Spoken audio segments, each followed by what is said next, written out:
السلام علیکم ورحمۃ اللہ وبرکاتہ. کیا حال ہے سب کا؟ الحمد للہ. کچھ یاد ہے یا سب بھول گیا؟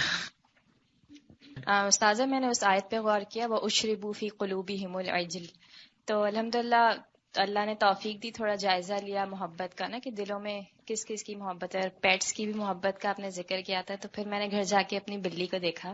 میں نے کہا میں تم سے کیوں محبت کرتی ہوں نا، کیونکہ میں جیسی آتی ہوں وہ فوراً میرے پاس آتی ہے نا، تو میں رک گئی. میں نے کہا میں پہلے تمہیں دیکھتی ہوں اور میں سوچتی ہوں کہ میں تم سے کیوں محبت کرتی ہوں. وہ مجھے دیکھے جا رہی ہے کہ آج کیا ہو گیا کہ میں آ کیوں نہیں رہی اس کے پاس. تو پھر میں نے کہا اب میں تم سے نا اللہ کی خاطر محبت کیا کروں گی. لیکن میں نے آنیسٹلی سوچا کہ ہمارے دلوں میں محبت پلا دیے گئے ہیں، لیکن اللہ کی محبت میں اپنے اگر بات کروں تو وہ حصہ ابھی خالی ہے، اس شدت کے ساتھ وہ اشد حب اللہ ابھی بھی نہیں آیا. اور اللہ تعالیٰ سے دعا کی اللہ تعالیٰ کہ جو محبت پلائے گئے نا وہ ہم آپ کی پلا دیے جائیں، بالکل. اور باقی محبتیں آپ کی خاطر ہوں گی ضرور. جیسے آپ نے کہا کہ انسان کے دل میں یہ ہے کہ محبت وہ کرے گا، تو باقی محبتیں بس انشاءاللہ اللہ کی اس خاطر کتابیں ہوں. آمین. السلام علیکم.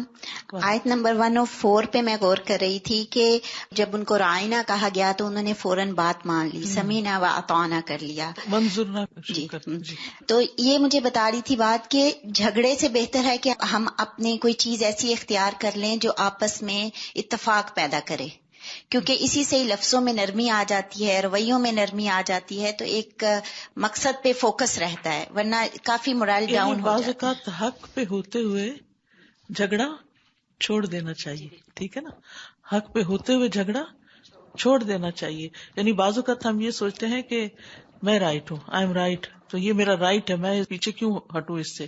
لیکن یہ ہے کہ یہاں پر اللہ سبحانہ وتعالیٰ نے کیا ہدایت دی کہ تم وہ لفظ چھوڑ دو، اگرچہ وہ لفظ صحیح ہے، اگرچہ وہ لفظ حق ہے، وہ پولائٹ ورڈ ہے، اس لفظ میں کوئی خرابی نہیں ہے، لیکن اس کی وجہ سے جن کے دلوں میں حسد ہے یا جن کے دلوں میں خرابی ہے، نفاق ہے، وہ اس سے کوئی اور مطلب لے رہے ہیں. تو بجائے اس سے کہ ان سے جھگڑو، اپنا رستہ بدل لو. میں آیت نمبر 81 پر غور کر رہی تھی، تو جس میں آپ نے جس طرح بتایا کہ سیاح کا مطلب ایسی برائی جس کو انسان مرتے دم تک قائم رکھے، تو یہ ہمارے لیے اس پہ بہت غور و فکر کی ضرورت ہے کہ ہمیں مسلسل اپنے عادات اور اخلاقیات کا جائزہ لینا ہے کہ کچھ ایسی برائی تو نہیں جسے ہم چاہتے ہوئے بھی نہیں چھوڑ سکتے، اور اس پہ مستقل ہمیں توبہ کی ضرورت ہے. صحیح، یعنی بیسیکلی خطیہ گھیرتی ہے. سیاح اور خطیہ دونوں برائی کے لیے استعمال ہوتے ہیں، لیکن خطیہ کا ذکر ہے کہ وہ یعنی خطا جو ہے وہ جو جان بوجھ کے ہم کرتے ہیں اور جس میں ہمیں لذت آتی ہے، غلط ہوتے ہوئے ہمیں پتا ہوتا ہے یہ غلط ہے، پھر بھی ہم اس کو نہیں چھوڑتے، اور جب چھوڑتے نہیں تو پھر توبہ کس چیز کی. آیا number 87 I was thinking about it and then اس میں یہ ہے کہ بنی اسرائیل نے وہ کام نہیں کیا جن کو ان کے نفس نے پسند نہیں کیا، اور انہوں نے تکبر کیا اور انہوں نے اپنے رسولوں کو جھٹلایا اور قتل کیا. تو تکبر کی وجہ سے انہوں نے حق کو جھٹلایا اور دوسروں کو حقیر سمجھا. تو میں یہ سوچ رہی تھی ہم کیسے تکبر کرتے ہیں، ہمارے پاس آبویسلی اب کوئی نبی نہیں آنے والے، تو ہم حق کو کیسے جھٹلاتے ہیں.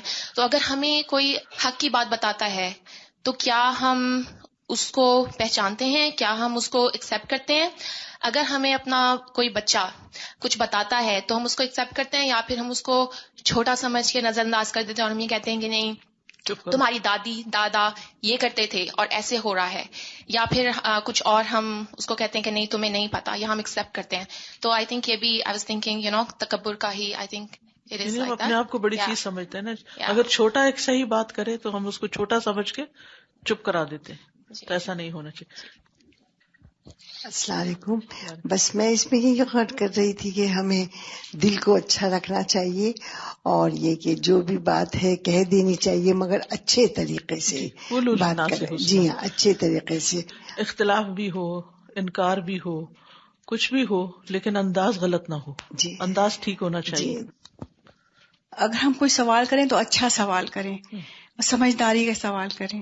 یعنی سوال کرنا منع نہیں، لیکن نکتہ چینی اور سوال پہ سوال اور بے مطلب سوال اور صرف دوسرے کو زج کرنے کے لیے سوال، دوسرے کو بیوقوف بنانے کے لیے، یا اس کے علم کو اس طرح ٹیسٹ کرنا کہ یہ دوسروں کی نظر میں جواب نہ آئے تو ذلیل ہو، یہ سارے طریقے غلط ہیں.